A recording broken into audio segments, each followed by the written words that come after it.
Hello and welcome to Wretches of Ravenloft, a Dungeons and Dragons role-playing game taking the classic stories you know and telling them again with a role-playing twist. With me today, as always, I have my wonderful group of players, starting with Aaron as Percy Scott. Hello. Give me a second. Okay, that's all. All right, we have Dee Dee as Sable Coverlore. Hello, it is wonderful to be here. We have Saya as Sora Starblade. Hey, it's me, Sora Starblade.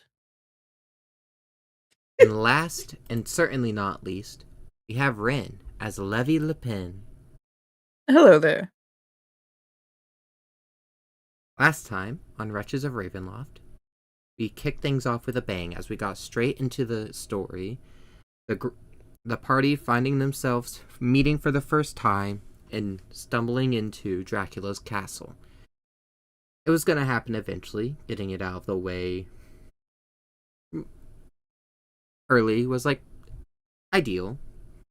After some time spent in the castle, not too certain on who this man was and if he was to be trusted, they quickly learned that he was a vampire.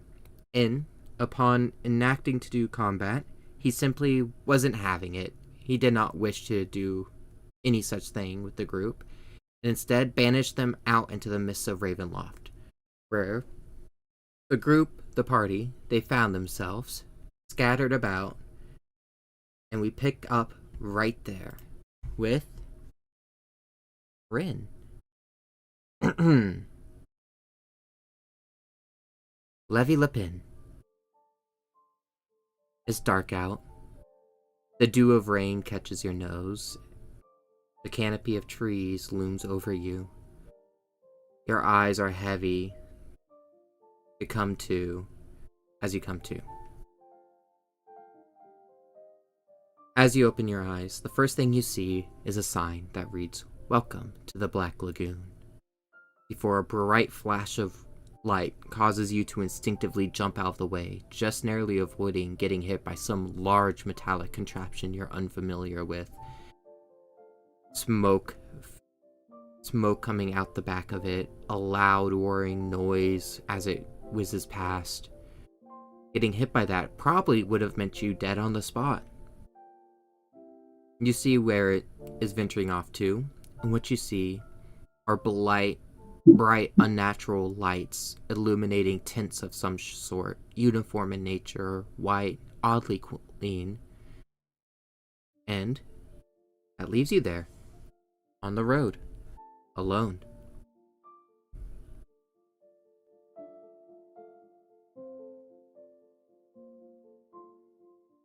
What do you do?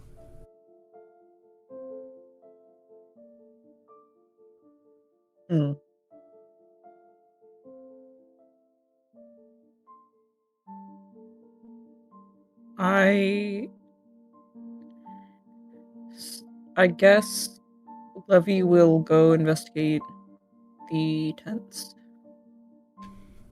You begin making your way towards the tents. They're not far, they're fairly close, a walking distance of course, but you still step with caution as you make your way there. Coming into view, you catch glimpses of people walking about the tent. Nothing seems wrong about them per se, but this is an unfamiliar land, and coming out of the experience you just had, you know, it's better to be safe than sorry. You find yourself at the edge of a much more open area, where you see more mechanical machines like the one that almost just hit you, more tents, and these bright floodlights looming overhead. And as you scan the area and look out, you see a body of water just next to the tented area. The camp being situated around this body. No one seems to notice you. It's night out. No one has any reason to assume you'd be lurking about. This is a jungle, And back behind you, within the tree line, you hear various noises, rustling. You're unsure what it might be, but you know better than to assume it's something safe.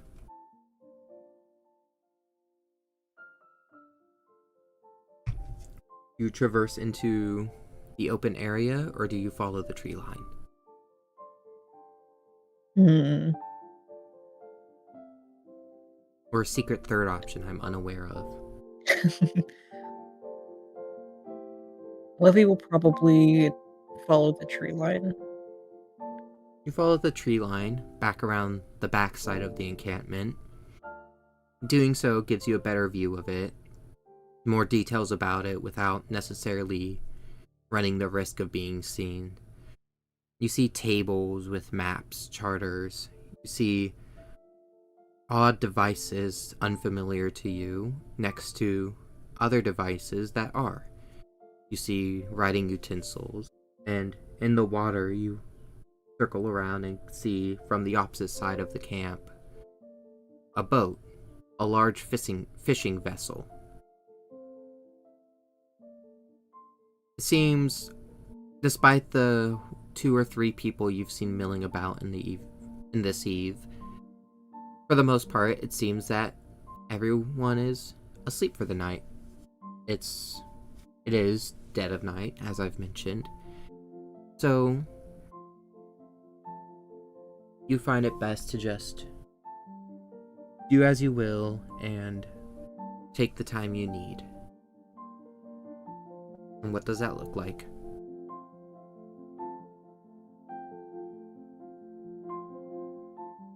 Is there anyone near the boat? There is currently no one near the boat, no. Alright.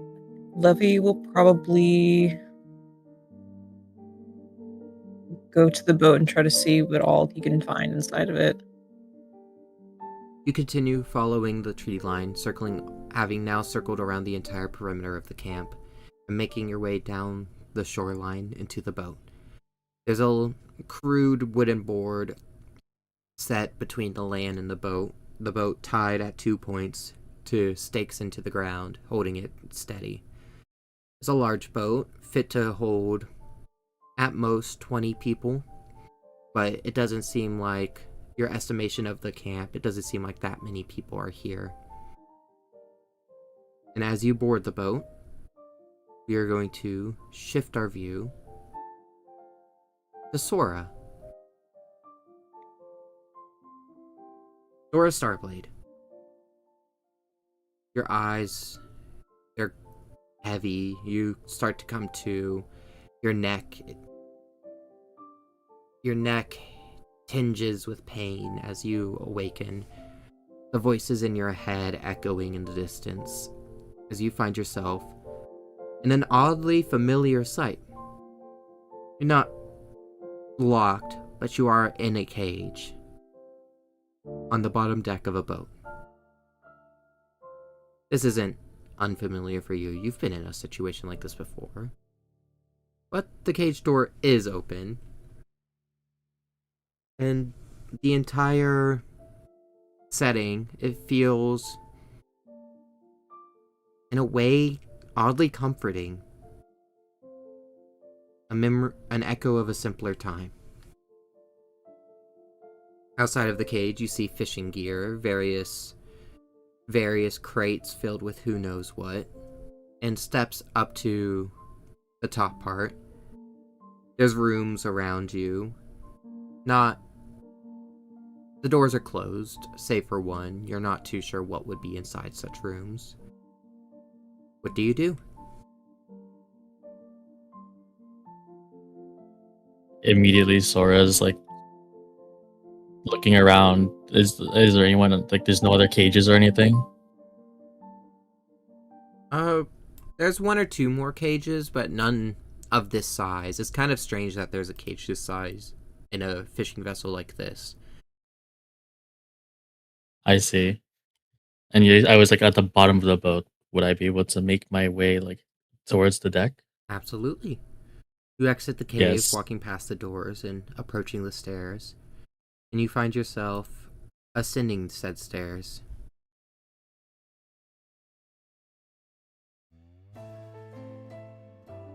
As you do, you see, out in the distance, a large jungle. You've seen forests before, you've seen heavily wooded areas, but this is unlike anywhere you've been before. The trees are dense, the leaves blot out the night sky, and all around you, it just seemingly goes on forever.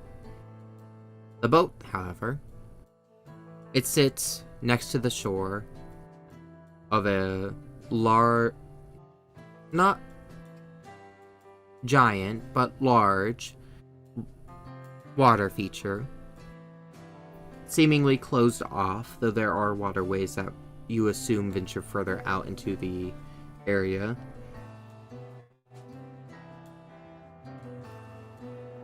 You take in your surroundings, the moonlight creating a nip of cold air on your nose, the humidity creating a refreshing moisture in the air. And you look. This is a fishing vessel, though it seems to have a crane of some sort atop the mast.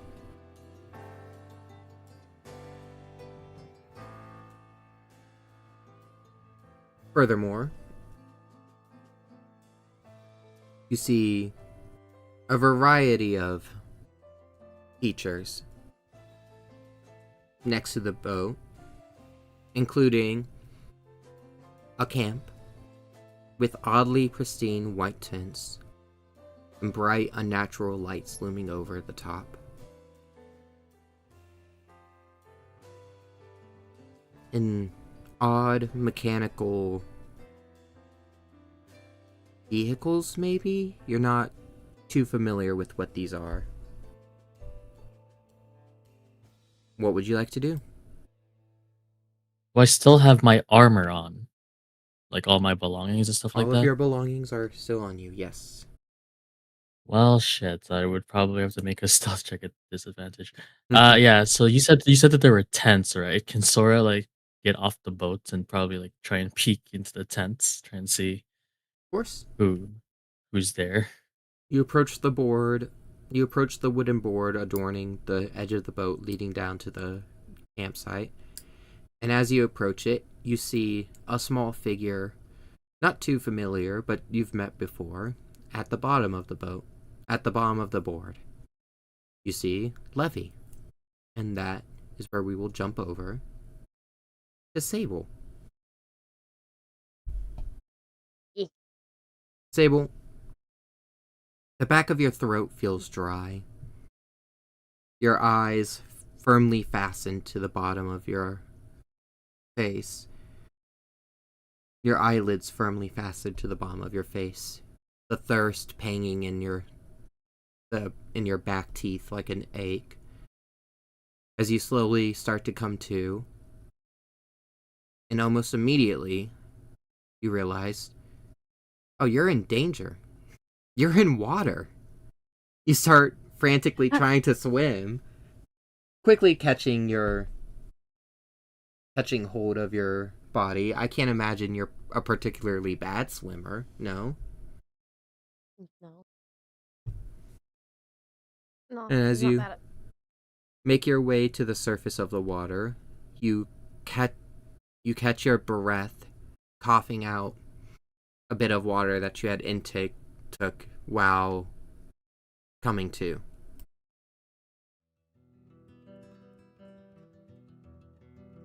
Find yourself under the moonlit sky in a body of water surrounded by forest. The stars staring back at you, the moon looming overhead. And as bright as they are, on the opposite side of the water, you see unnatural lighting. And you see a large boat The boat doesn't seem particularly familiar. It seems to have a lot of machinery that you wouldn't be aware of. But you pull yourself to shore, wishing you were a little more dry than you were, and sit on the edge. As you make your way out of the water,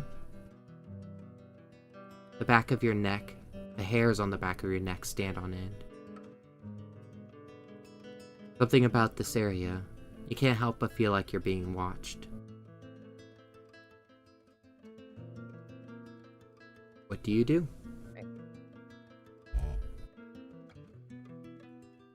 First things first is to take a good look around with an investigation. Absolutely. Go to investigate. Check for any... Go ahead and roll me the check. 19. With a 19, you begin fiddling around your surroundings, checking for any sort of tracks, any sort of pathways. You do seem to be on the far side of where any sort of civilization functions. The lights gave that much away, but the undisturbed ground furthers that assumption. You can't help but feel like it's not that animals don't exist. There is various little footsteps, various little twigs breaking, leaves rustling. But it's nothing you wouldn't expect to see. You're a hunter, after all. You're aware of how these things work. What you aren't aware of, what you feel inexplicably uneasy about, are the larger footprints. They're certainly not human, but no animal you're aware of would leave footprints like this. And as you look around and as you get a strong bearing of your surroundings, with a 19, you find, just a little ways further into the tree line, a rock with a hand sticking out of it.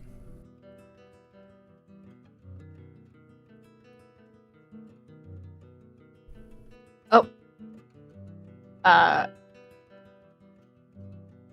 For safety's sake, she will have primal savagery at the ready as she goes to investigate the rock.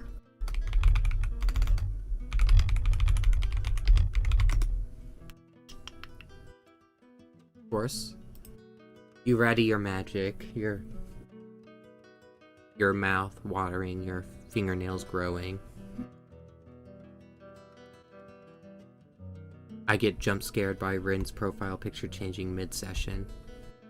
And as you approach the rock,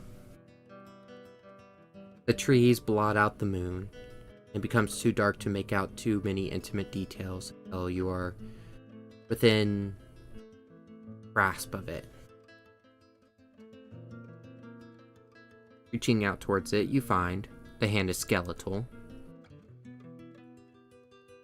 No more than half the forearm. Proceeding? No. No more than half the forearm exceeds the stone. And if you're to grab it, it'll snap right off.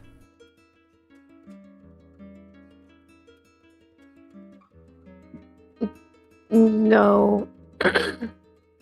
No, the dead are meant to stay dead.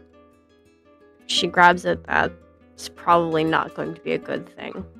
So, just a silent prayer, and then... You said that there were lights off in the distance, yeah? Yeah. You say your silent prayer, this odd hand sticking out of the rock. Not like the one you have. It is different. It is skeletally not the same as yours. You say your prayer, you leave it be, and you turn around. Going back the way you came, back out of the tree line, and you find yourself once more at the lake, where you see on the other side of it unnatural lighting shining down on what looks like a campsite, but is distant. You're not too certain what the details of it look like. The boat sits next to it, and this time around, as you look out, you see a figure atop the boat making it their way across. Across the water or across the boat? Across the deck of the boat.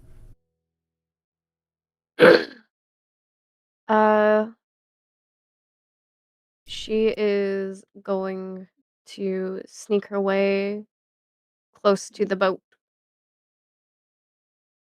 To do so, you will either have to A, go around the water, will take a very large amount of time, or B, go through the water. Ugh.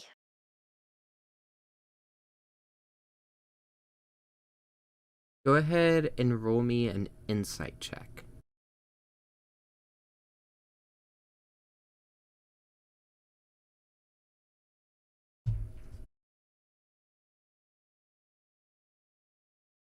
$17.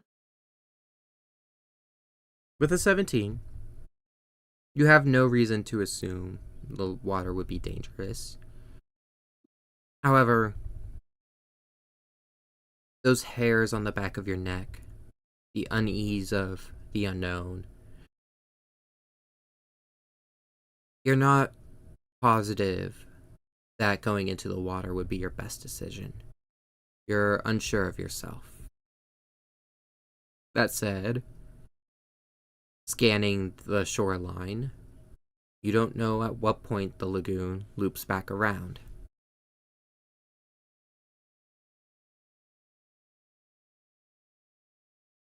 It could Only be direction I have.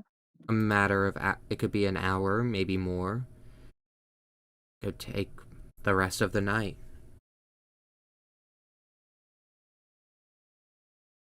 Hello? What? What happened? We Shrink it out. Halftime. Halftime. Call it break. Halftime. Sorry, we're back. Oh wait, no, sorry. Oh, never. Stream would cut out, but we're back. World Where Cup did it cut hydration out? breaks. That's a great question. I'm assuming Halftime, and it's only been 20 minutes. halftime Hold on, has I'm only going been in. 20 minutes. Just repeat what you last said, Dee Dee. I believe everything else was caught.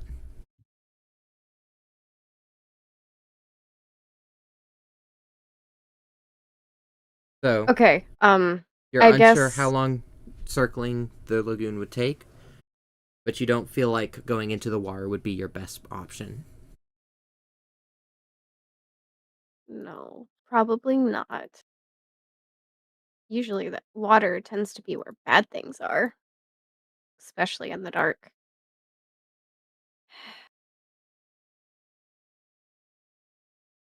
How far away is that silhouette?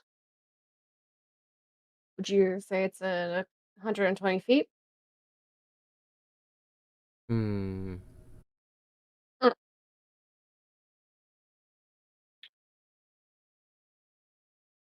That's a great question. What's a reasonable width of this waterway?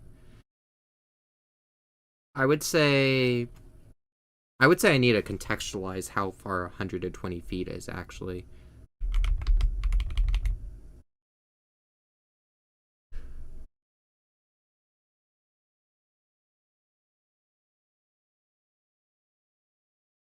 $40 yards. Yeah. Baseball field for visualization. I would say... Thank you, Saya. That is the length of a Boeing 757. It's roughly about 75 burgers.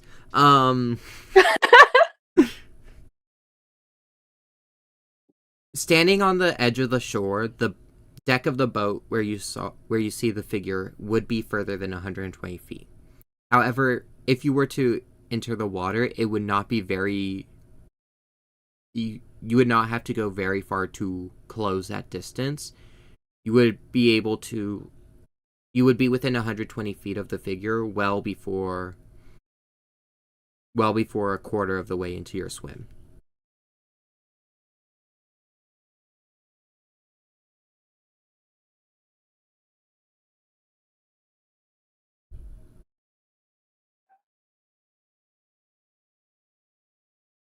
Might take too long, and I don't think I have any spells. Thank you, music.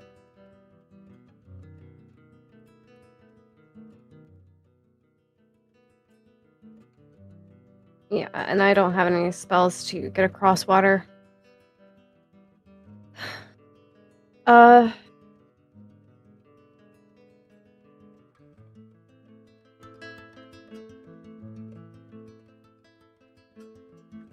If I did swim, would you want me to do an athletics or an acrobatics? It would be athletics because it's swimming, but it also wouldn't be. It wouldn't be an athletics check that you could fail. It's not like you roll a 1, you drown on the spot. It would be more so determining how. It would more so be determining at what point you enter into the next scene. Oh, wait. What am I doing? I am going to cast Starry Wisp up in a straight line, kind of like a flare. Alright.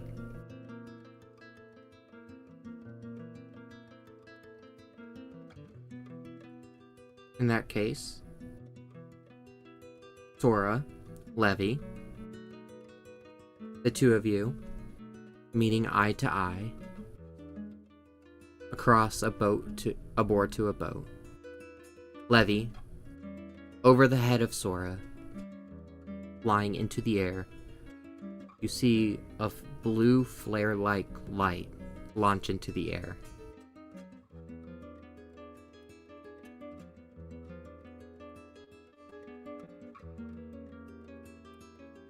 How close is it?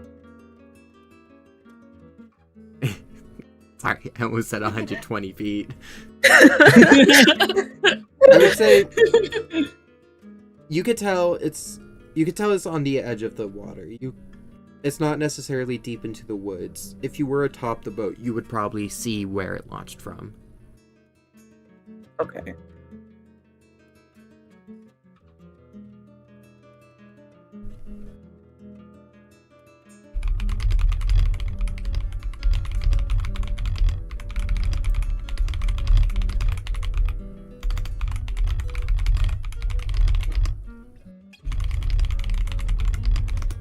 Sorry, we're gonna say Sora, something? Levy, are you guys going to commune at all, or just? Yeah, sorry.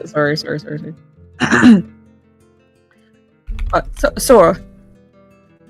Behind you.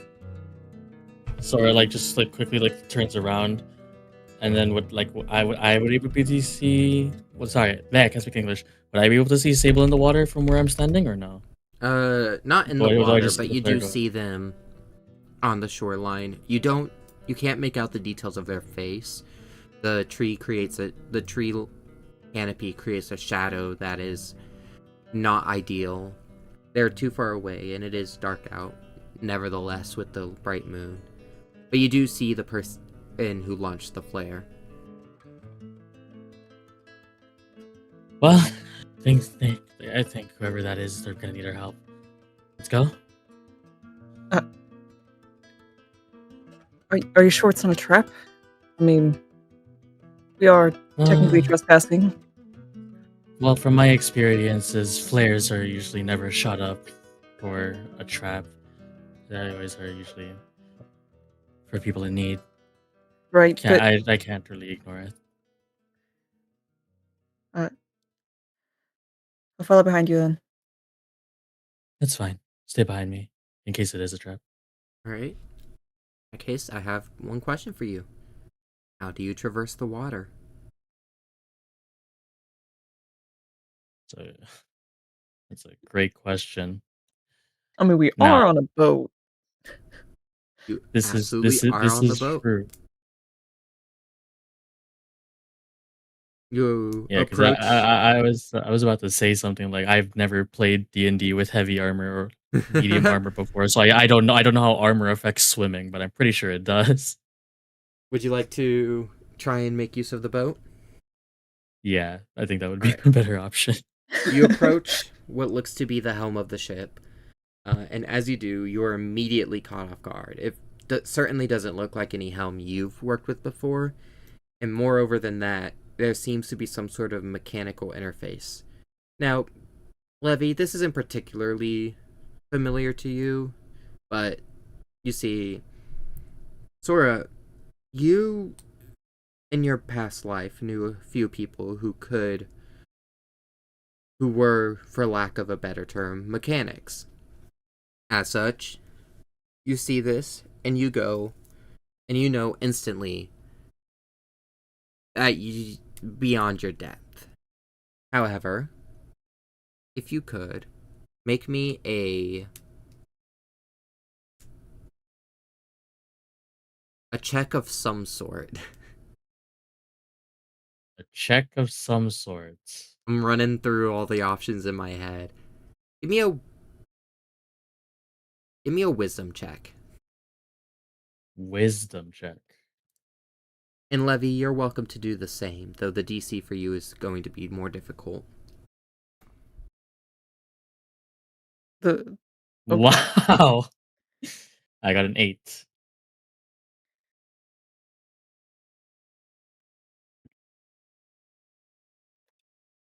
Actually, I have a luck point. I'm gonna use a luck point on that. Fair enough. You Bang. said it was just wisdom. 19. Much better. Yeah, it Yes, was just a wisdom, check. Levy. Okay. Well, that's a 6.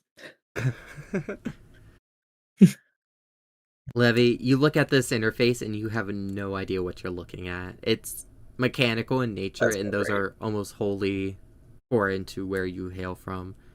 Sora, however, you take one look at this and you go, I know it probably needs to be turned on somehow.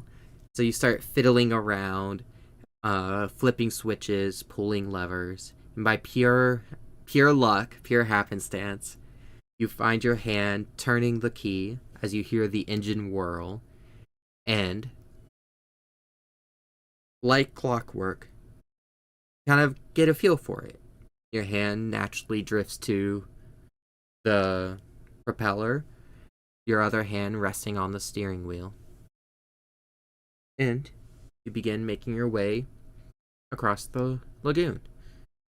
And as I you have do... a question. Oh, go ahead. How loud did you say the engine was? Like on a scale of 1 to 10? We'll find out. Oh, I see. Because I was gonna ask Levy, just like, you don't think that this would wake up anyone that's in those tents, right? Boom. Boom.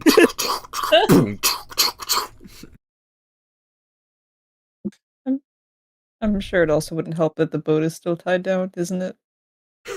Sora Oh, starts driving as the shoot. stakes immediately pull up out of the ground. And with that, No, this is yeah. I completely we forgot swap about that over. part.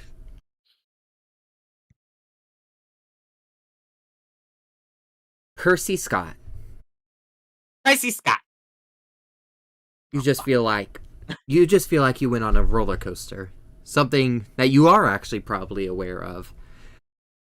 Your stomach is churning, your head is pounding. You don't feel particularly happy about where you are, but nevertheless, you're making do. At least you were making do. Then, in the back of your head, without missing a beat, wow. You really thought you could do anything against a literal actual vampire? Bro, are you joking? Well, I mean, to be fair, I didn't see anyone else do any of their magic things. They... Fuck. You God, okay? Not Cat here got your no, tongue? my accent's not here today, and it's just really sucks. That implies your accent's ever there, Percy. Hey, The name's Percy Scott, and you're definitely not gonna wear that out, so we're gonna just move on. I mean, I did the best I thought I could, and to be honest, well, a bullet's all I really had. Now, let's see where we are currently. By all means, take your time. It's not like you'll figure anything out easily. It's in your nature, after all. I'm not dumb. Sure, Oh, you are. whatever you say. And as the You are voice there, says Mike. that, your eyes start to drift open. And you almost immediately jut awake. Your head still pounding, your eyes blinded by this unnatural, but you, unlike the others, understand. Electronic. Fluorescent. These lights shining down on you as you rapidly sit up. You find yourself atop a table inside a white tent. Crates, bedrolls, all surrounding the walls of the tent. And next to you, you see two people. One, both of darker skin, messy black hair, confused looks in their eyes as they stare back at you. One of them speaks to the other in a language you don't know. And the other kind of pats them on the shoulder as they look to you and goes. They first say something, again in the same language.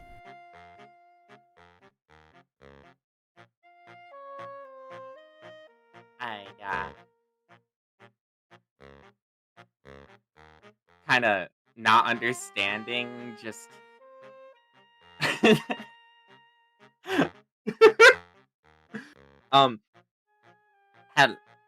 Hello there? Oh, English. Hello. Yeah. What? Are you okay? I most hope so. I wasn't here before. I genuinely don't know how I ended up here, and thank God you know at least this language. God damn it. I forgot. Don't look in call chat. I see.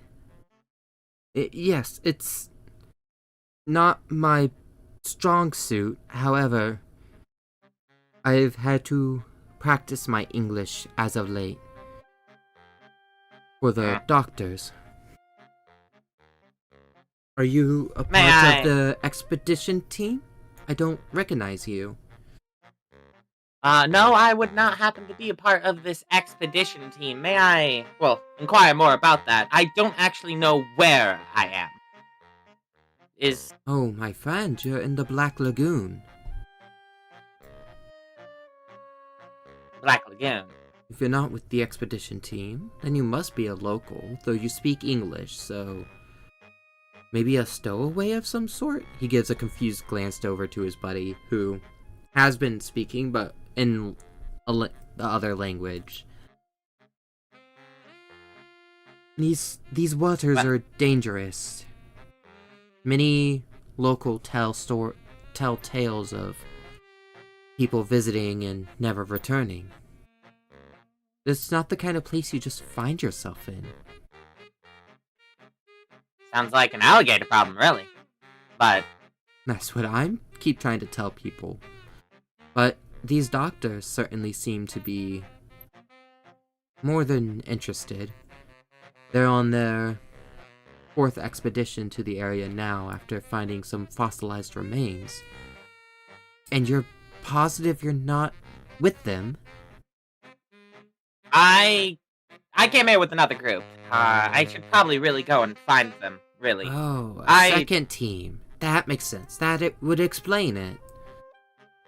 So, it seems maybe you're still suffering a case of amnesia on top of that. Yeah. It's coming together a little bit now, but I guess there might have been some conflict or some scheduling issue. No idea. But I should go and find my I group would now. explain it. The team aren't supposed to revive until morning. I must say though, I really can't recommend that you go out into the water tonight. It's the dead of night, and in the dark, you never know what's watching you. Well, I'll be fine. And if anything, my companions are probably out there anyway, just somewhere else. I should really get to them. Okay, well, be safe.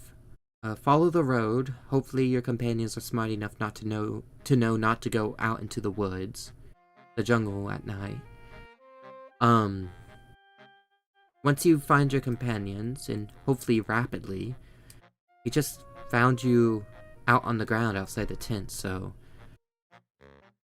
be sure to return here. You can spend the night in the tent, take some time to rest. Well, I kindly thank you for your generosity. I will get out of your hair and And hopefully as be you back. say that, you hear a loud boom, boom, ooh. They go, That one- is that the boat? I think that's the boat. Who's on I the think I know where boat? my The companions two of them look are. shocked at each other as the three of you rush out to the outside the tent, and you see the boat pulling off. They shout out some expletives in their native language as the boat begins to pull away, and they look to you and they go, "Please tell me those are not your companions. That's our boat." I look down at the ground, sighing. It seems they're going towards. Is the flare like thing still the like flare's out? like dissipating out in the sky. Give me a perception check. Fuck! I have to roll all of those at disadvantage. By the way. You don't have to worry too much. I would be casting it every 30 seconds. Oh, as a okay. cantrip. Then you'd be rolling it at advantage, which means it cancels out. Please give me a normal roll. Did you say a normal roll? I love normal rolls. As you hear in the back of your head, wow, now imagine if you had woken up 1 minute earlier. Oh. Hey, 15's not bad. You do catch sight of the flare in the sky, as the voice in the back of your head says, wow. Imagine if you didn't see that. That would have been embarrassing. I'll go investigate as I reach into my and grab my gun. The Alright. guys go, You too. "Oh, at least you're well armed. That should do you a big favor." I would never leave home without it. And I'm going to, I guess. What are my options again? Swim? Fuck no. And It's just water. I really Oh. don't know why everyone's under the assumption that it'd be dangerous. It's water in the I don't middle of the night. That's the problem. it's water in the middle of the It's night. a jungle and river Percy- in the middle of the night. It I'm is sorry, dangerous. It's a jungle river in the middle of the night, and Percy already thinks there's alligators here. He's Yeah. not. At least they're not in the sewers. This is like the sewers of the jungle. Yeah, so he's gonna go around and catch up to the boat. You like rode over to the shoreline as the boat. Oh, it's now about dead halfway through. And you kind of look around to see what you could do. You look in one direction, the shoreline goes on and on until it's out of sight. You look in the other, the same story. And the guys, you turn back towards the guys, and one of them is just kind of awkwardly pointing at a rowboat. Well, looks like we're doing it the old-fashioned way. Come on, spooky ghost. You're gonna die out there. Fuck you too. As you begin rowing into the water, the two guys standing on the shoreline in their native language, one leans over and goes, That guy is schizophrenic, right? And the other goes, yes. Yes, he is.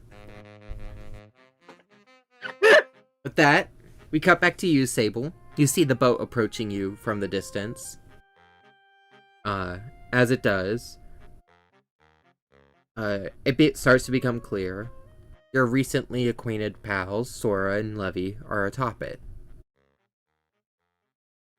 And just out from behind the boat, you catch sight of a little rowboat following suit. It doesn't take much longer. The mechanical boat reaches the other side rather quickly. Kind of just pushing up onto the shore. Sora really has no way of parking it. And the three of you are now more or less in the same spot. For sensibility and stuff like that, she will set her bow down with her arrows also down. Well, never mind, she doesn't have arrows. But she will set her bow down, hold up her hands as in like a surrender position because they did see her eat somebody. That's true. That was the last thing you saw. The last thing the two of you saw Sable do was eat Bjorn to die. Greatest bit ever.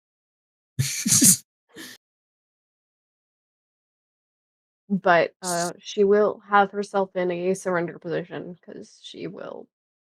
Well, she doesn't need them to fight her. Of course. Sora, Levy. Sora walks up to Sable and then just stands like in front of like directly in front of Sable.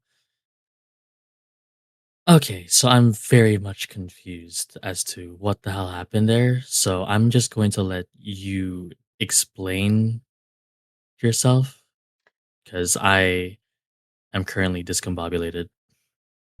What That I is said? What happened to what happened on your end? Due to my heritage, I am more akin to a hunter. Somewhere in my ancestry, there was a vampire involved, and the curse passed on to me. I am not sure why, but it has been sharpened since I've entered here. And because of that, I no longer was able to control myself. Mm-hmm. So just double checking it and to be 100% clear, I see that you've been shunted to wherever this place is with us. So I'm going to assume you're not with them. The I already like I'm so discombobulated. I already forgot that dumbass's name. That It is the why vampire's name. But are you yeah, associated with them or no? no. Usually, it is my job to hunt something like but I am not quite familiar with that level of power. So, you have me as an asset. Sora just kind of like bends over and then picks up the bow and then just hands it over to Sable. Well, it's not the first time I've teamed up with a vampire.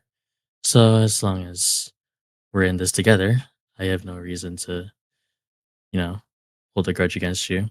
I know that That's sometimes you can't control yourself, and this other vampire can't control themselves. I've had to feed them with my own blood a couple of times, so you're all right.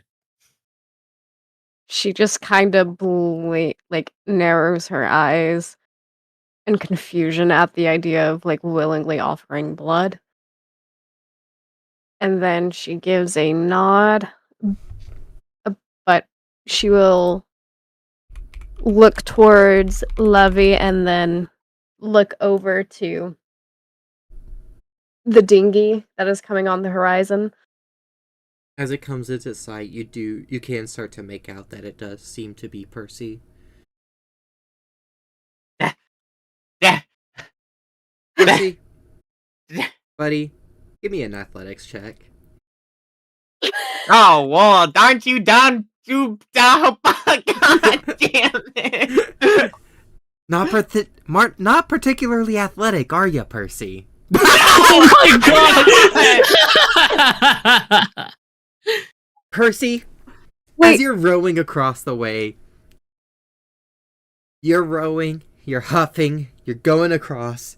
This is really tiring. How the fuck do people do this? And as you go, you feel like, oh, maybe some seaweed, some kelp, something behind your oar seems to be caught on something. You try to shake it free. You apply pressure. It feels like it's starting to bend, but no, it can't. You loosen up a little, and you start rapidly shaking it. The other one seems to be fine. Then the backside of the boat starts to sink into the water, almost as if it's being pulled down. And before you have a moment to react, before you can feel the fear, before you can act out, suddenly your paddle breaks free. And your boat returns to sit resting position. You finish rowing across the lagoon, scared, unsure what that was. And as you reach the other side, the first thing you notice isn't Sable, isn't Levy, isn't Sora, isn't the now beached fishing vessel. The first thing you notice is that your oar no longer has a paddle. Snapped off at the end.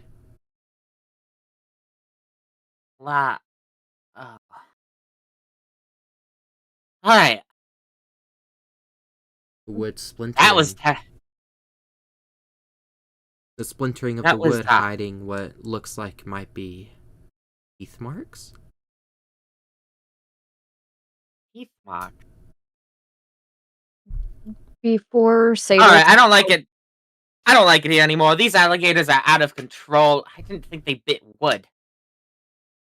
Before Sable takes her bow back, she will look over to Percy Scots and Levy Lapon.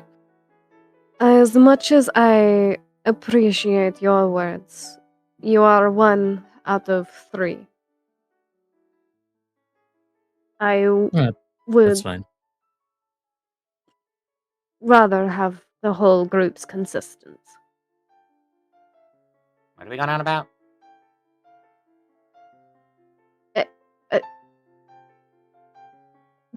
Oh! You drinking the blood thing, most likely. Mm-hmm. I genuinely, as freaky and terrifying as that is, I do feel like we have a bigger issue at hand right now. So I'm gonna put that off to the side. You seem nice, you seem grand, and as long as you don't bite me in my sleep, there won't be a bullet through your head. So, there. Mr. Lapon? I mean, forgive my caution, but I'm more than fine with adventuring with you, but it may take me some time to readjust. Sable will take their bow and then place it upon her back. I think it is worse when it happens near me. I'm primarily focused on the range in the first place. So, when push comes to shove, we hope that the latter does not occur. Of course. You guys know you stole a boat, right? Well, yes, but We thought someone might be in danger. yeah. We'll Which is completely fair. turn it. I do want to mention a couple of things while we return this boat. We are now apparently, I have lied, and we are now researchers here on a second research group because apparently there's researchers coming here to investigate something. Hopefully not whatever that was in the water there. And B, you guys stole the boat, and the natives here don't speak a weird language. Sable just kind of. A lot of What? them speaking English common. I don't like. Wait, like what do we do here? The fuck's in English? Sable You're holds up her hand. speaking it. I think for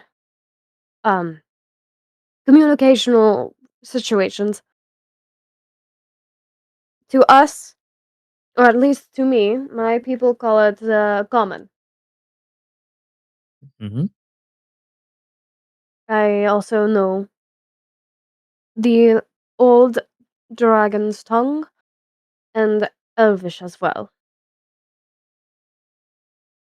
Ah, perfect. As like Sora just like just points towards his ears. At least I have someone that knows Elvish in this world, I guess. And I was able to communicate Celestial, but that's about it in terms of languages. I've never heard of English, but you were able to communicate with the locals, you said, Percy? I mean, some of them know a bit of English due to the fact that researchers are coming to investigate something here. Right, and then Right. you speak English. I'm Yes. I'm all for talking about languages, but you said there was something in the water? Oh yeah, he points down to the rowboat. He points down to the rowboat where where the oar, like he put the oar back, and there's just bite marks on it. The oar's gone. You know, Uh, something attacked me in the water. How did you make it this far then with only a stick for an oar? Lot convenient. No, There's in the all other honesty, oar. pure. In all honesty, the other oar and pure physical prowess. Yeah. Yeah, buddy. Lazy That's what we Impressive. call it. Oh, it's okay. Shut up! Oh, We Not aren't you. smoking. Not to any of you guys. I'm Yelling at your surprised new you friends to guys. shut up. Mighty impolite of you, Percy. Let's just return this so we don't get yelled at. actually, can Sora investigate the bite marks on the oar just to Of course. figure out what Roll animal this investigation. is? Cool. I'm going to help too, because Go for it. Whoever has the higher investigation stat can we can use their bonus and then roll at advantage. My investigation's a +2. What's yours? +6. Alright. In that Yeah, case, we'll okay. use Dee Perfect. The 20 Alright. the two of you go over. Sora, glancing over it, has a large repertoire of knowledge, but none of it's particularly applicable here. However, Dee, experienced in studying monsters, you understand what to look for, what the telltale signs are. You look over this, or the snapped off, the bite marks, the splintering wood. First of all, you could tell, yeah, a monster attacked. What kind? You're unfamiliar. But from it being in the water and from the bite marks, you can deduce it is A, not a normal animal, B,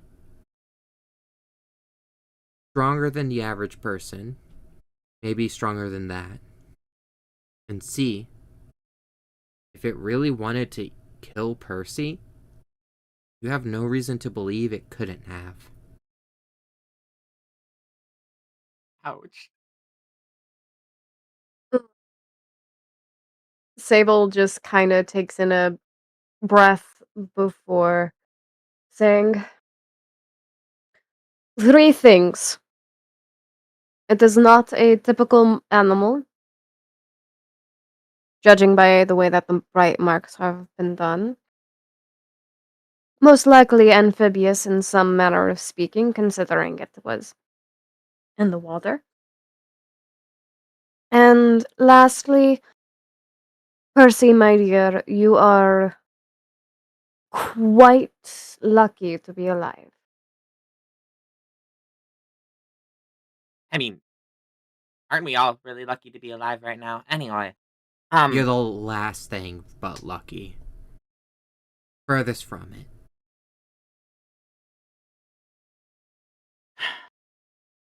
let's just.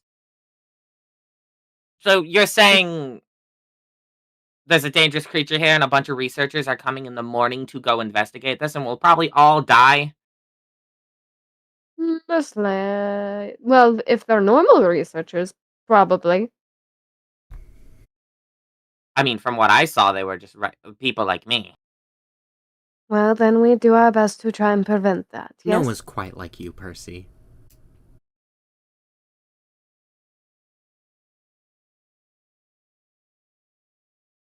So I'm assuming we're gonna be taking the, you know, points towards the more mechanical boat. Gonna be taking that one Uh, rather than your rowboat, right? There's yes. no. I am not taking that thing back. That thing can stay here and sink for all I care. No, we're not. We're not I doing am this. surprised for one that you knew how to turn this thing on. Actually, why are half of these buttons pushed? It Um, guessing and testing. As you guys Also, are discussing, this one's the lights. Bump. can I get everyone's Say- passive perception? say working on tying the dinghy to the bigger boat. Makes sense, That- makes sense. oh. Mhm. They both can go back.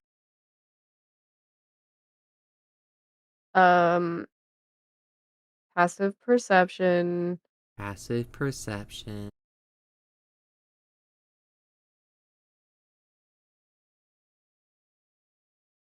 is not good. It's an 11. Okay, The name's Percy Scott. 11. give me one moment. Investigation and insight are my higher skills. Yeah.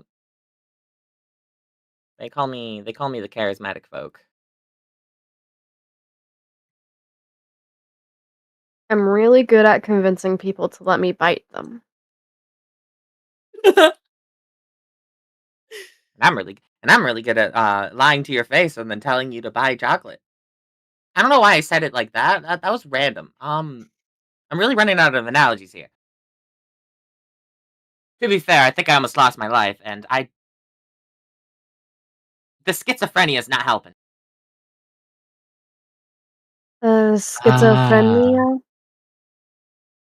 That What is explains that? a lot. As you guys are working on gearing back up to get on the boat, Sora, you're kind of standing there watching over, but you feel Sorry, it's a 6. you feel your attention being pulled elsewhere. 13. Whereas Levy, you're very familiar with the wilds. The jungle isn't the natural state of the jungle isn't something you're blind to. You look into the tree line. Everyone's so focused on the water, focused on Percy. And before anyone else catches wind of it, you know something's about to emerge from the trees. Levy, you get to take a turn in combat. Oh no. Oh, I forgot we're playing D&D. Holy fuck.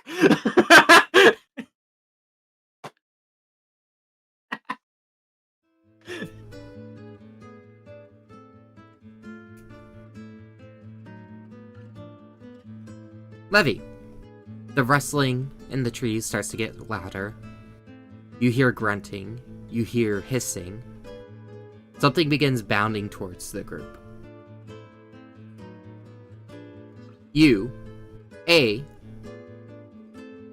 can take your turn to warn everyone else and make it so that we all go into initiative on equal terms.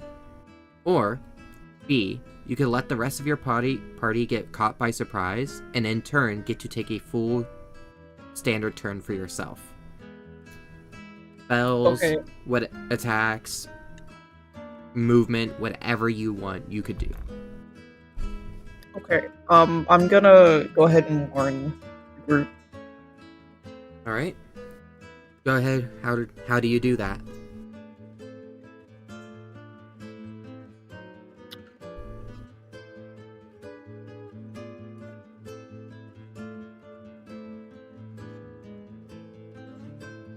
Hey, there's something coming towards us.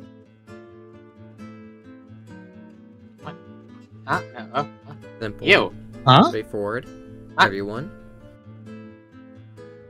Roll me No, initiative. what is that thing?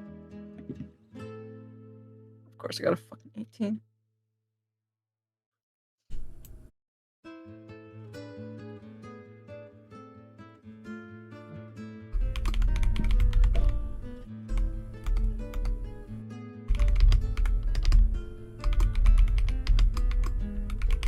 Well,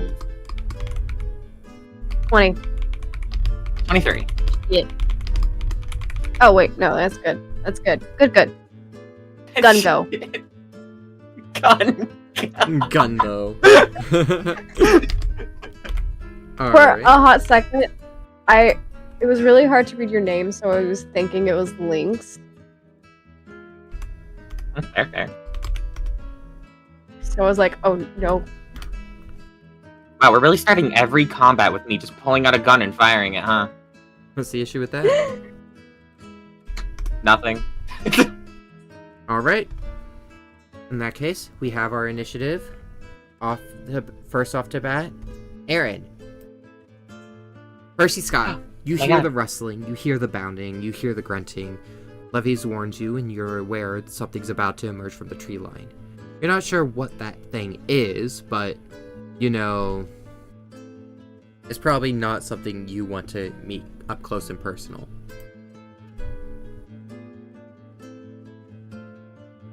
And... Okay.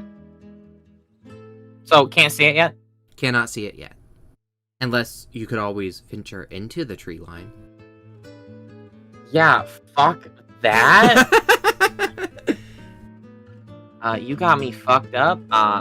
Me remembering these funny little boons and features we have, and because it's in the middle of the darkness and night, I don't know what the fuck I'm supposed to do with 120 feet of magical and non-magical dark vision, but fuck it, we ball. Oh, it's a great Fuck it, we ball.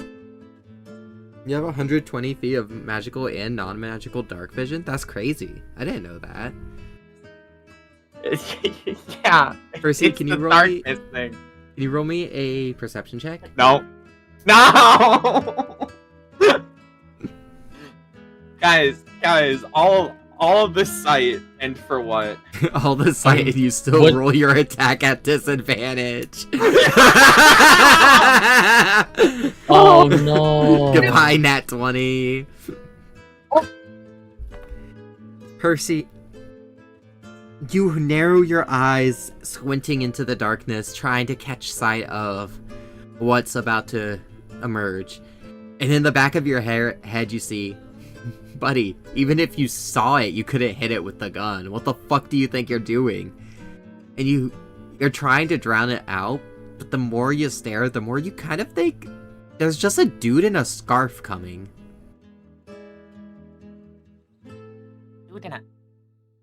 Alright, Percy's just gonna ready his gun, waiting for it to approach, and then the moment he actually gets a good, sight of it, he's gonna fire. Alright, hold action, shooting when it emerges. Yeah, and then I'm going to bonus action, steady aim. Oh, okay, no, that's only for current turn. I hate that. I mean, if you're holding Is the attack, does it current would still turn- be your turn, yeah. Okay, yeah, because I can bonus action give myself advantage on my next attack roll. Yeah. You can do that. So, as long as I have not moved. Alright. In that case, moving down the line, Sable, you're up. Can I roll an investigation to try and figure out the sounds? You could do perception to try and see it, or nature to try and determine what creature it is from the sounds it's making.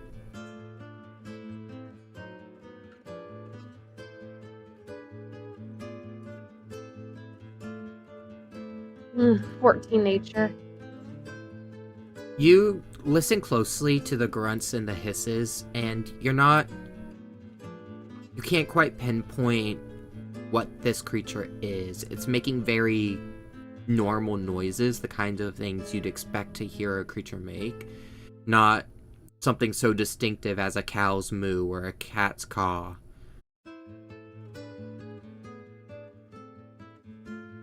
We're not on the boat at this point, right? You're not on the boat yet, no. Alright. In that case,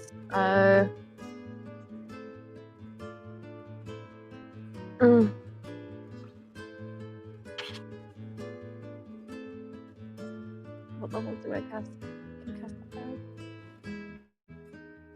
Do they sound close to each other? Yes.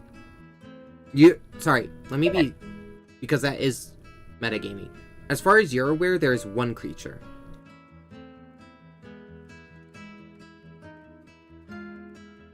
You've been given no reason to assume these are two separate creatures.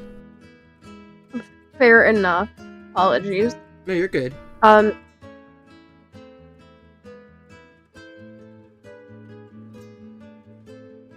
they within 60 feet? They are within 60 feet, but you do not have eyesight of them. Got it. I'm going to throw the spell Chorus of the Lost into where the sound is at the loudest, I guess. Alright. Let's see. Chorus of the Lost. D&D. It's from Crooked Moon.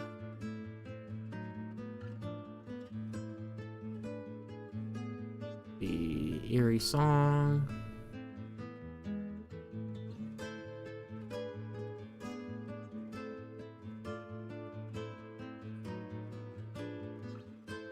Alright, checking immunities. Understood. Alright. I rolled the tooth saves.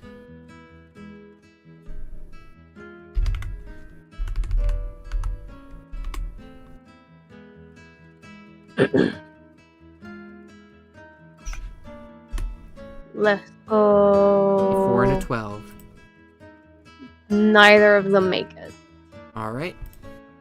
They both take the 12 damage. Do a great start. So for context of what the Chorus of Lost does, Sable will kind of, for lack of a better term, pluck the bowstring and then hum. And as she hums, it kinda echoes. And it goes forward and it kind of lingers in a, what would you say, a 15-foot sphere. And stays there for him. Well, stays there. What you hear from the forest, you launch the spell effect into the wooded area, and you hear a loud, not a shriek, as that's very screamy, but an alarmed grunt, not too dissimilar to the ones you were hearing, but the bounding still approaches. Cool. That's great.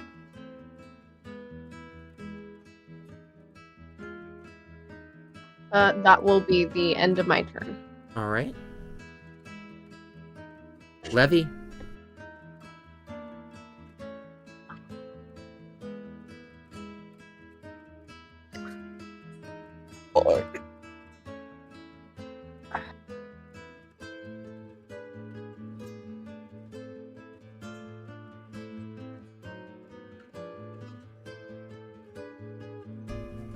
Levy, you're on high alert. Whatever's about to emerge from these trees, you know is bad business. Based on what you were all looking at the ore, you can, and your general knowledge of the situation you are in, you can only assume whatever's about to be here is not something to be toyed with.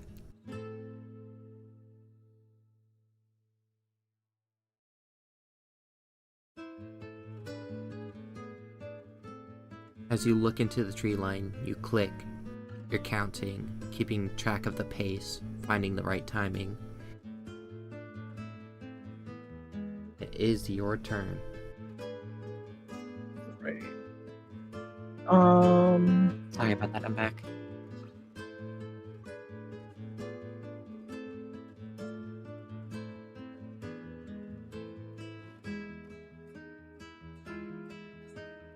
If you'd like to pass your turn further than the initiative, that is fair. Give yourself some more time to think about what you want to do. yeah, I'll pass for now. Alright. In that case,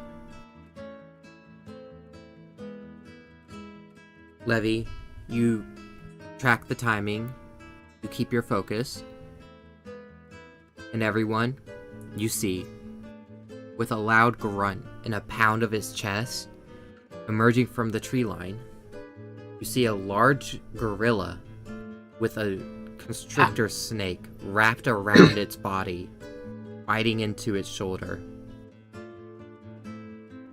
It throws its arms to the ground, taking its turn, as it flies up into the air, grabbing hold of the constrictor, and with all of its remaining might, it pulls it apart, ripping its head off its body, and throwing the still breathing snake down at your guys' feet, as he is huffing, enraged, and now staring down the group. He immediately, with a bound of the ground, launches himself towards the nearest person, who would probably be Sora. It's a fucking gorilla? Probably.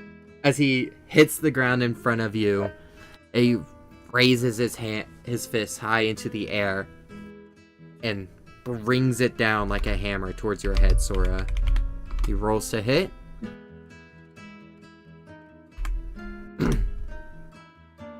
Does a 25 hit? Oh, fucking hell!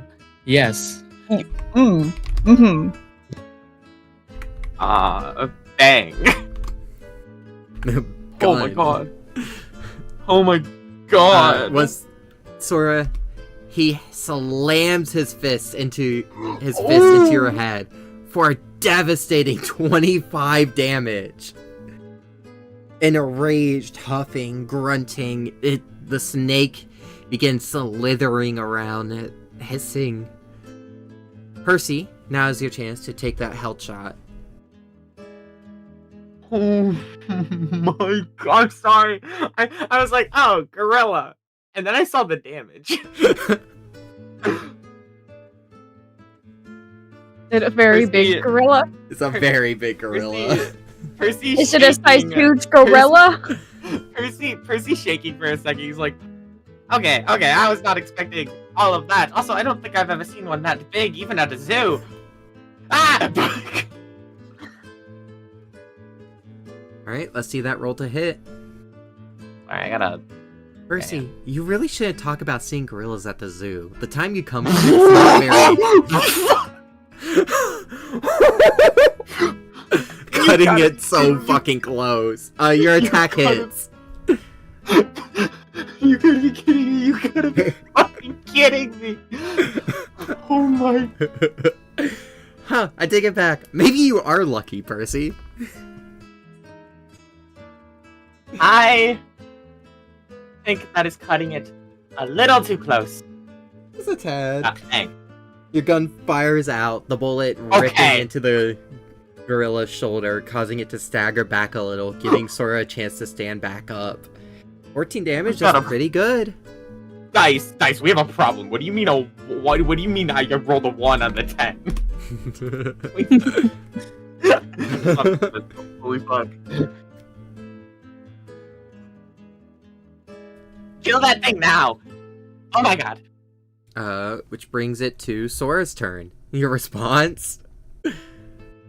Sora's just Or, huffing actually, and before wheezing. And Sora's it's just... turn, Levy, would you like to go now? Okay, Sorry, Sora. I forgot we passed Levy down.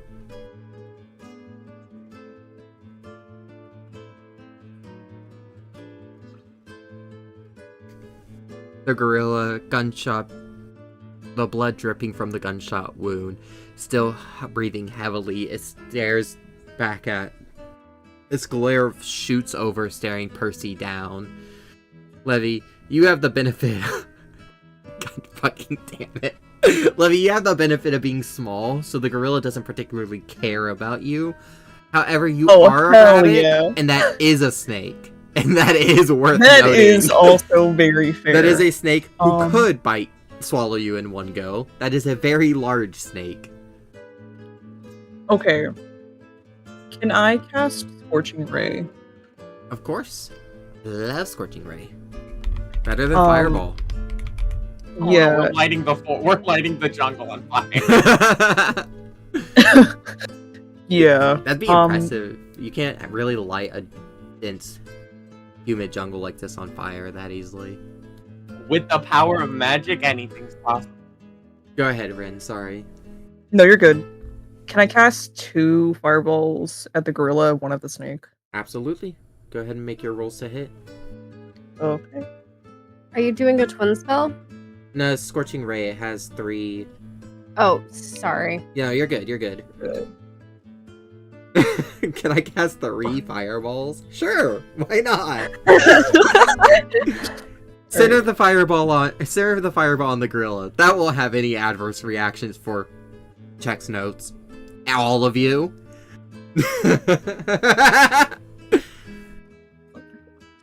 No, you're good, you're good. Scorching Ray, you're good.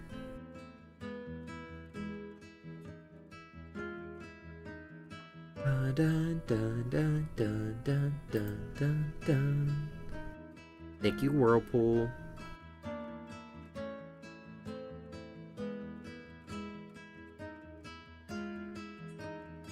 Okay. How the fuck do I do this again?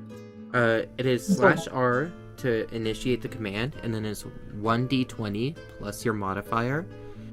And then if you do 3 space 1d20, you can roll all 3 at once. And then just specify which of the 3 is the snakes. Gotcha. Like, verbally specify. Yeah.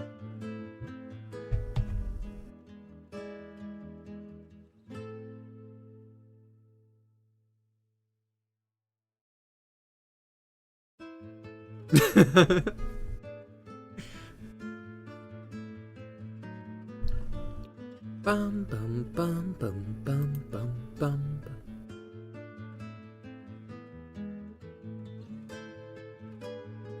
The rhythm of battle is in your favor, Levy.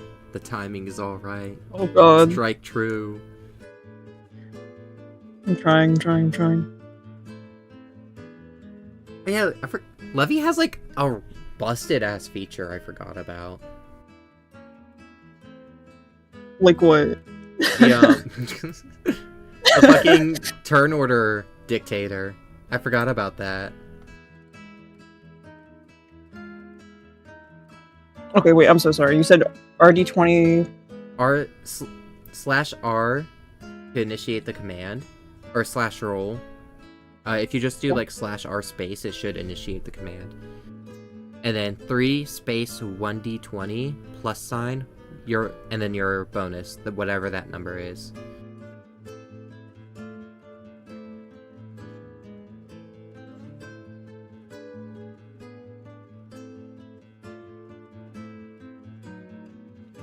That's spell attack bonus, right?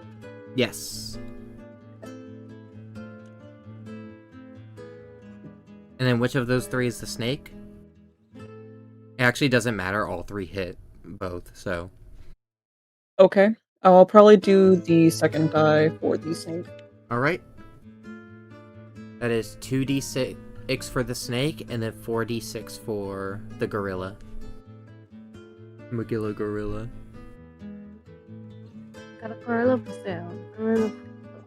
Got a gorilla for sale. Magilla gorilla for sale.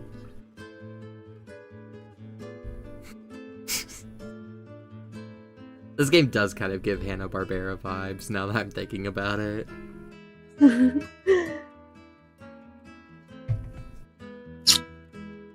And then the command for the 2d6 Ren would be the exact same. /R space 2d6.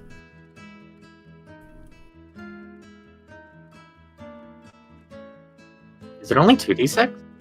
Per bolt, so the snake takes 2d6 and the gorilla takes 4d6. Oh, yeah, because then it's 6d6 in total, yeah. Yeah. Which is a lot.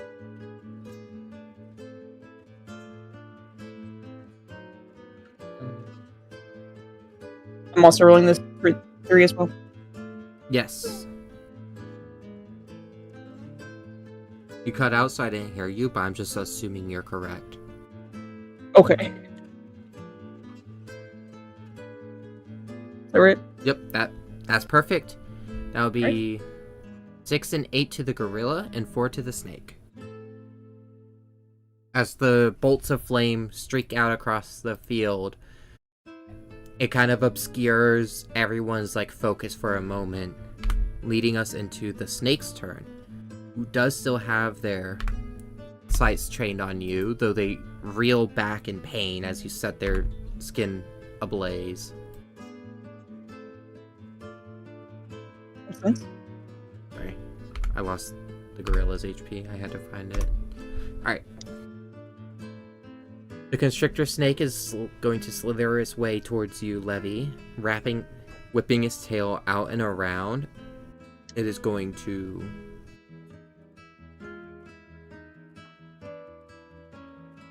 It is going to try and constrict you. So you roll to hit.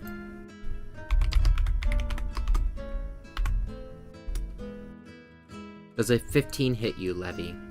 Yes, it does. Okay. That will be 15 damage, bludgeoning.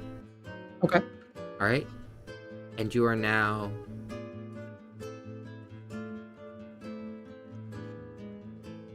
You are now grappled. At the start of your next turn, you will have the chance to roll to try and escape the grapple. That, however, finishes the first turn of combat. Meaning, we are back at the top. Percy. It does. Wait, it does. Oh no, Sora. Oh. Sorry. Holy fuck! I entirely skipped Sora. My bad. Sorry, you were supposed to go before the snake.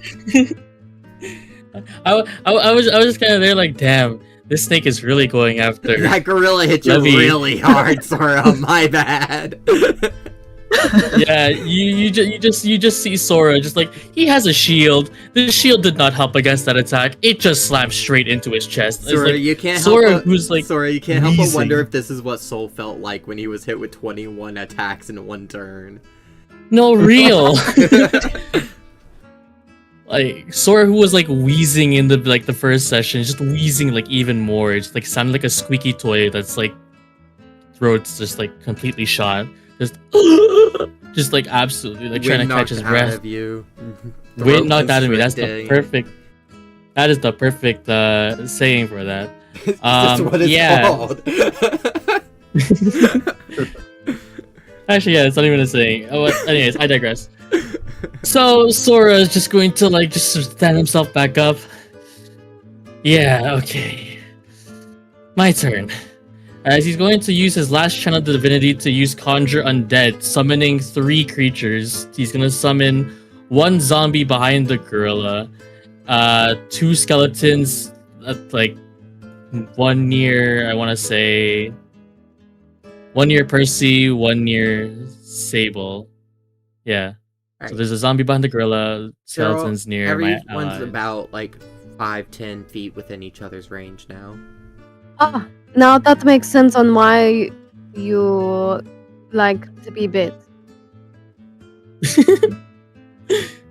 Does it? I don't know.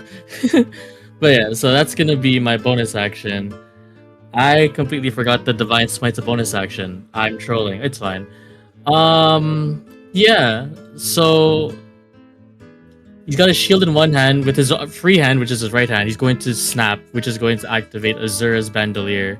And right now, the only thing that Sora has in the Bandolier is just a longsword. So he's going. Actually, no. I have six javelins with me. What am I talking about? Filling that shit up. Yeah. So you know what? I'm going to expend a first level spell slot to do an attack. Like you just see with Azura's Bandolier, you just see a long sword floating around Sora, and then 6 javelins also floating around Sora. And with a snap of his fingers, he expends 1 level spell slot to attack the gorilla with the longsword and 1 javelin. With advantage because of flanking, or no? Flanking Sure. rule's not a I'll thing. allow it because you summoned the creatures and now the gorilla's like surrounded on all sides and not particularly sound of mind. Not particularly sound of mind. Things you love to hear. Okay. Right.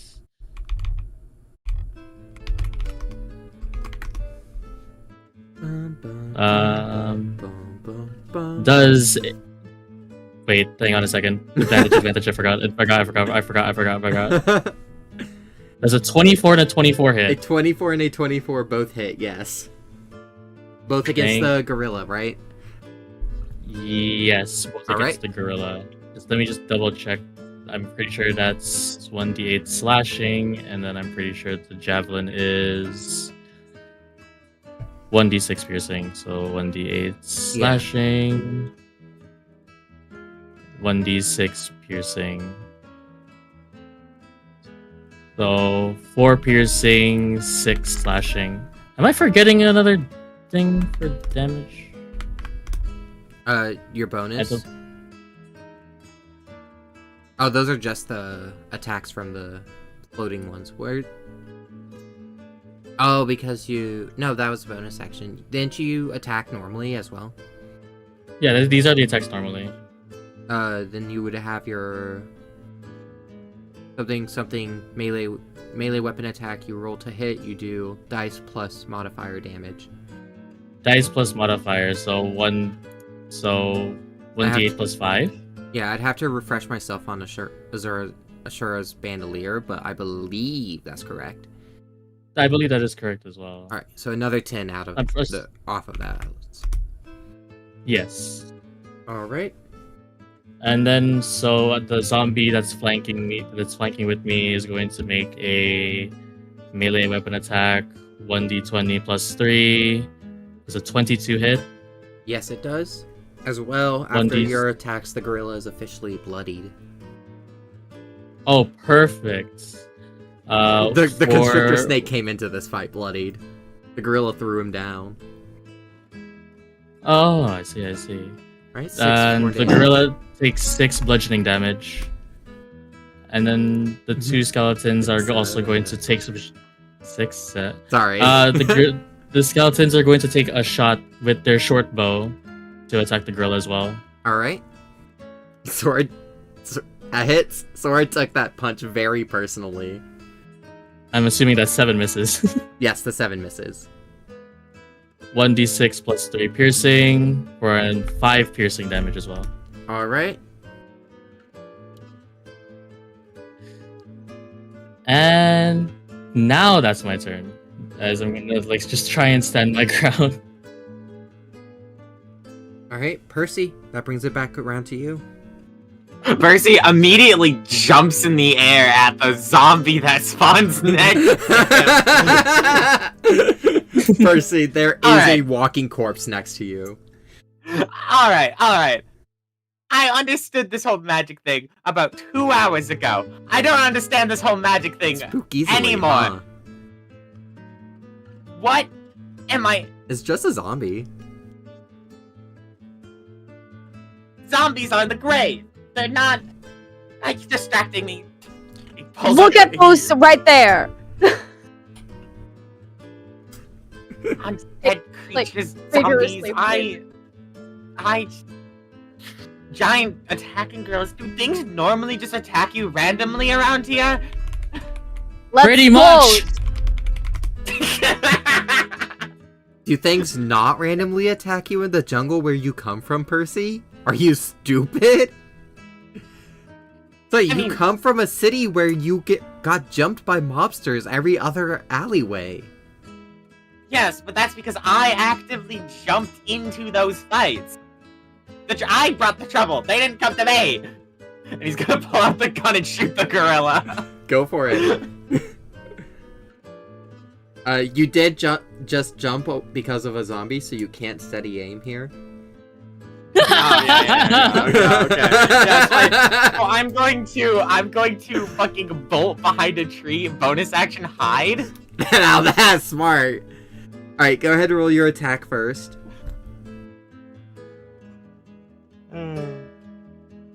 Bam.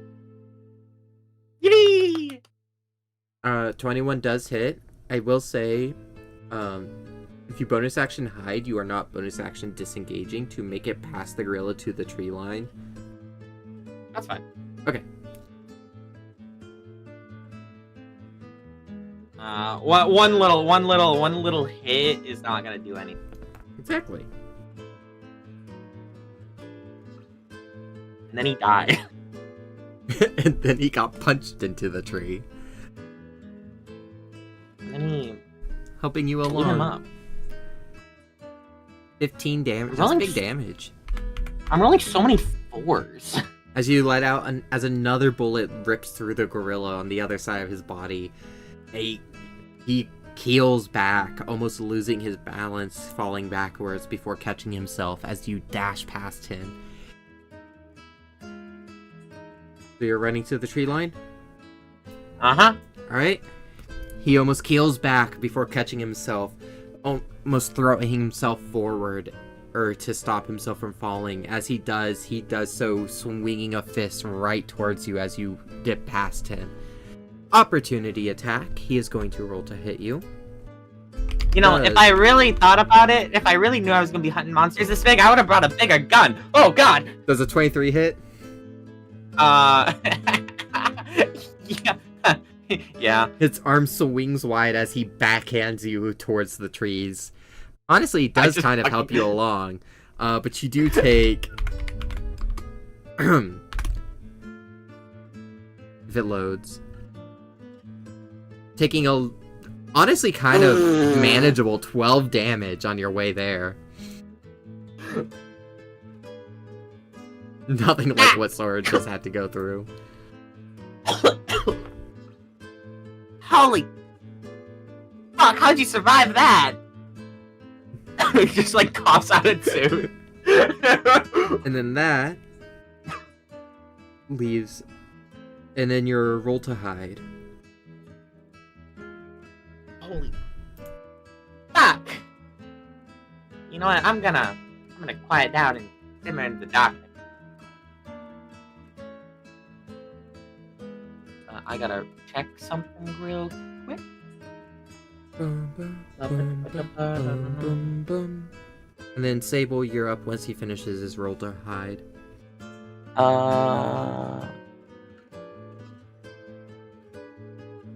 Alright.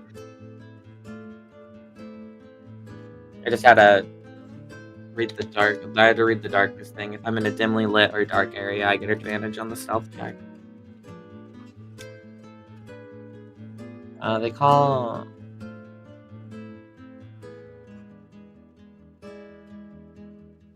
Yep, you're good. You're 25. clean. Not even close. As he just kind of disappears into the background. Alright, Sable.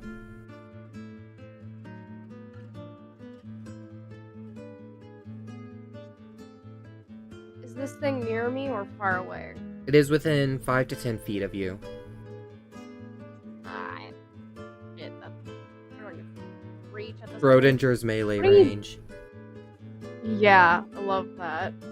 Oh, if you're gonna use a melee weapon, I'll say, yeah, you're probably close enough. If you're gonna use your bow, I'm gonna say, yeah, I'm not imposing disadvantage here.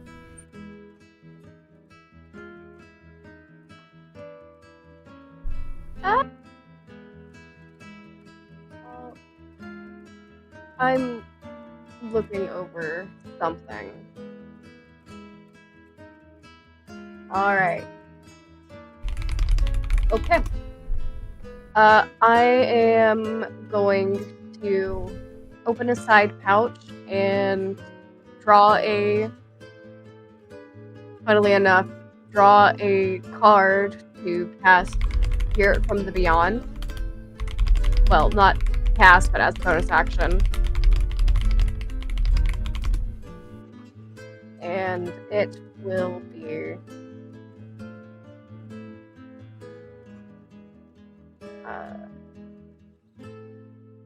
it will be against the, Of course, of course.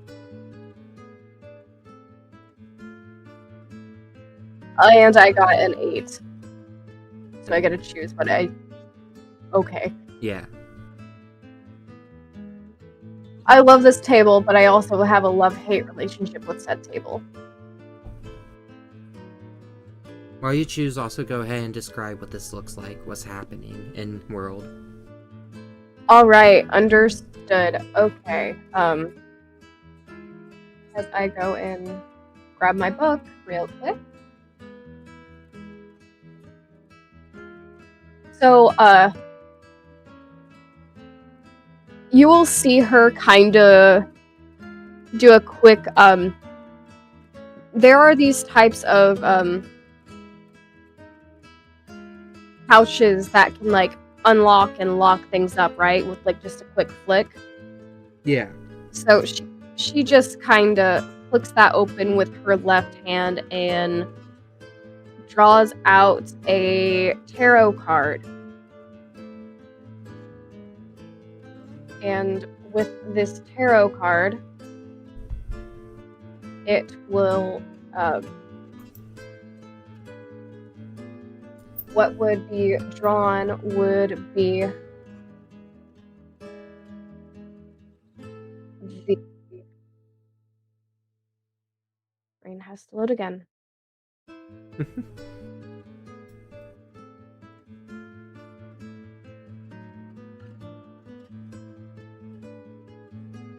It would be the,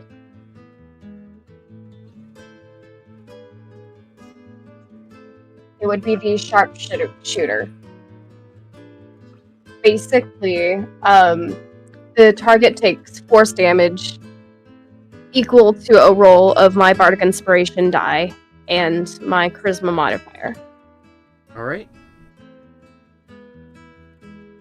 And this is all the bonus action. And I'm actually... Does that attach to, like, your next attack, or? No. But I am planning on shooting it. Does that just happen?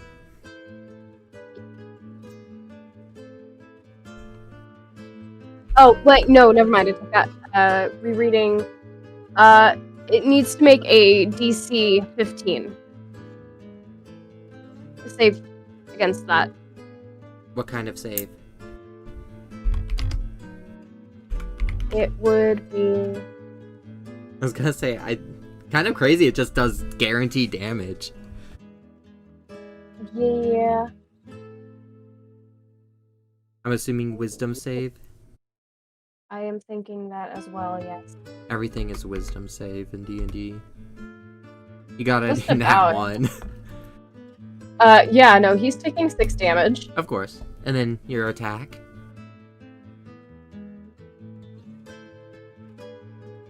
And then Levy, you're up after Sable. Mm-hmm. That hits. 24. Alright.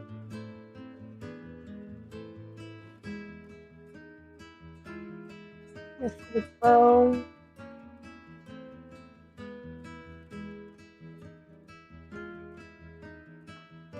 $15 damage. 15 more damage.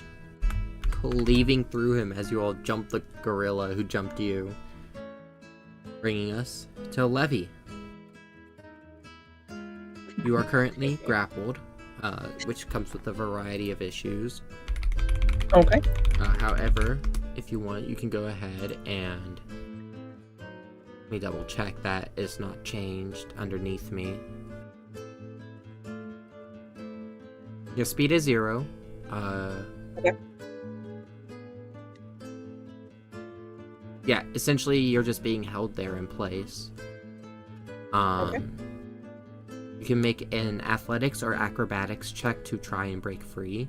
This does not impede your turn, like your action economy. A part of your speed being 0, I am going to verbalize that I also don't think you could perform somatic components. Okay.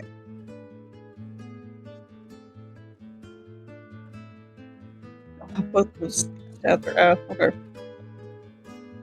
What d20? Or am I rolling a d20 or? It'd be, if you want to try and escape first, it'd be 1d20 plus your athletics or your acrobatics. Okay.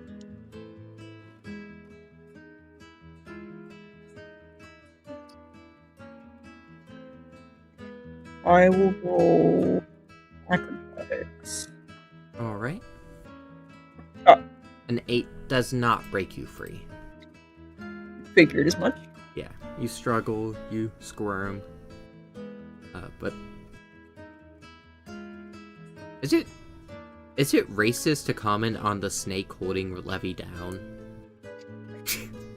Oh my god. Something natural predator. Hmm.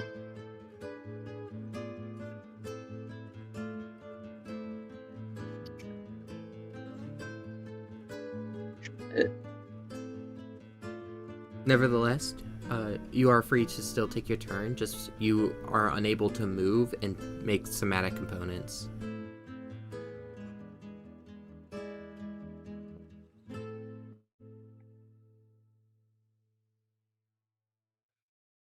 Alright.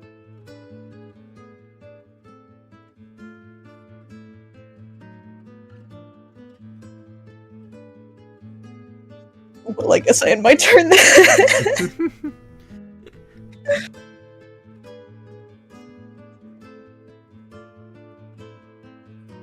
Alright, well, in that case, that makes it the gorilla's turn. Oh no. Yeah. The gorilla is going to first attack the zombie that hit him.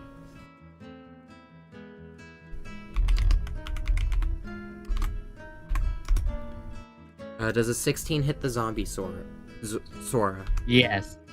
Alright. And then he is also going to punch Sora. Does a 16 hit the Sora?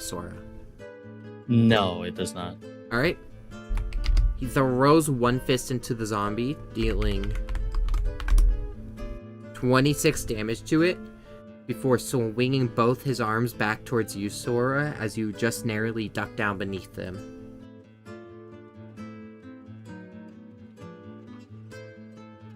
I just realized how Undead Fortitude works. I don't think it's... Would a natural 20 count as an automatic success or no? More than likely not. Then I'm just going to... Because the DC for the Constitution saving throw would be 31. Sorry, what is this? Undead Fortitude. If the damage reduces a zombie to 0 hit points, it must make a con saving throw with a DC of 5 plus the damage taken. Oh, yeah. The zombie thing. Yeah, I'm pretty sure zombies has 0 chance of succeeding this. Yeah, Flattered. Zombies are straight up dead. Okay. Alright. And that brings it to Sora's turn. Cool. And you said the gorilla's looking bloodied? Yeah, he's not looking too clean right now. Then we're just going to have to go with an old classic. Divine Smite bonus action. Main action. Zura's Bandolier. The classic version. Actually, yeah, you know what? Yeah, Azura's Bandolier expend 1 spell slot to do an attack with the Javelin and the Longsword, but the Longsword's gonna have the Divine Smite on it. Or actually, let's see if any of these hit first. Not advantage because the zombie's dead. So just 2d20 plus 8. I'm assuming the Longsword with a 24 hits and the Javelin with a 14 misses. They both hit? Okay. Yep. Cool. Let me just double check if this is correct for 5e 2024. Cool. So 1d8 plus 5. So it's going to be 9 slashing with an extra 2d8 radiant damage on top of it. 9 slashing, 13 radiant. Alright. As and then for the Javelin, 8 piercing. The sword slashes through as the javelin pierces his other shoulder, and a bright flash of radiance shines out, bringing the gorilla to his knees. Unconscious. Likely dead. He's not moving. Yeah, you know, I'm just going to say that the Divine Smite's what brought it down, and then the Javelin is just like poking just to see if it's dead or not. Yeah.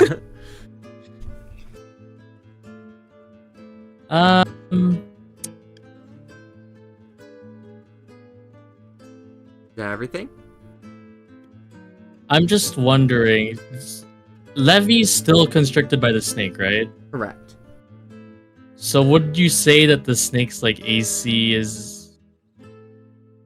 how does it work if the skeletons were to shoot at the snake that's constricting We Levy? could shoot the snake, yeah. Okay, I thought there was gonna be like some sort of like weird hostage situation where like.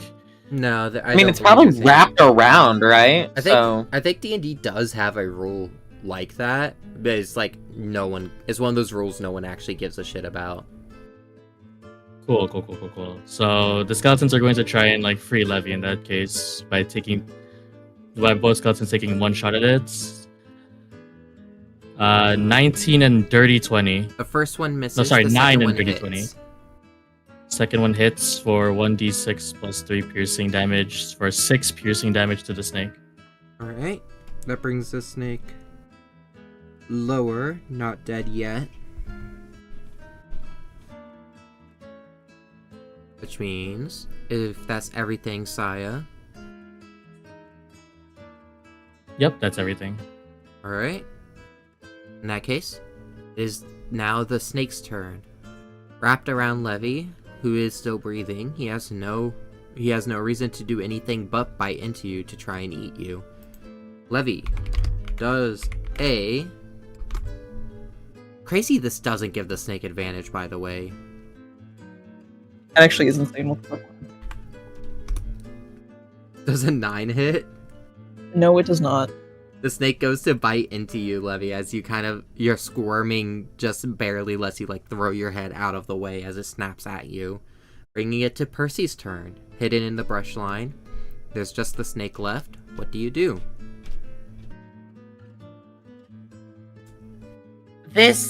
Oh my god. The name's Percy Scott. Look at all you, I gotta say hiding is away while everyone else is fighting for you. Yeah, and all I gotta will say interrupt your is, cool sentence. No, Fuck you. No, you're gonna shut the fuck up. Out of hiding at this point. You're gonna shut the fuck up. Oh my god. Everyone turns and looks, including the snake. Never mind, it just pulls the trigger. Bang. Go ahead, roll to hit. Yeah,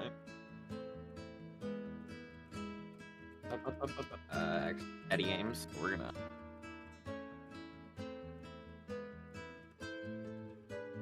Oh. A nat 20 hits! He's got you lucky motherfucker, Percy Scott. Nothing but luck on your side. Well... We all know it's not skill. I take what... Hey, it's completely skill. I mean, Fuck you. Damage? Yeah, give me a second. I do not remember how crit damage works. Add the dice denomination to... Add the dice Okay, so denomination to the result. Oh god, oh my god, that's a whole 10. Oh! 28. The How did I bullet roll a 1 again? fires out, rings true, and splits the snake's skull. Ah, Birds flock know- to the skies as the multiple gunshots and the screaming gorilla disturb everything. And you know, there was a very good chance there I could have shot you in the head there, Levy.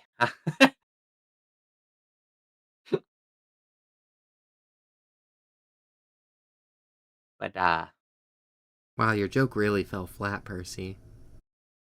my joke's gonna fall flat when I'm going to push you into the water. Percy. Oh my gosh. Hi. Yes. Listen, I'd rather try to stay dry. I was already drowning earlier. It was not pleasant. Let's get out of here. I don't want to be here any longer. With that, you all finish gathering up onto the boat. No real reason to dilly-dally longer. You don't want to deal with any more dangers of the jungle. And you begin making your way back towards the campsite. The whirring engine of the boat, the brief trip across the lagoon. In a way, it's almost kind of calming. However, Levy, Sable, a distinctive scent catches your noses as you approach the camp. The boat once again moors on the shoreline, and you all descend down the plank, walking back towards the main tent where Percy first awoke. You see a gruesome sight. 2 bodies strung about, not wholly intact, bites taken out of them, eyes glazed over, not a breath to be found. Death by a creature that you do not know.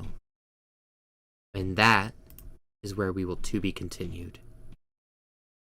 I didn't even get to know the names.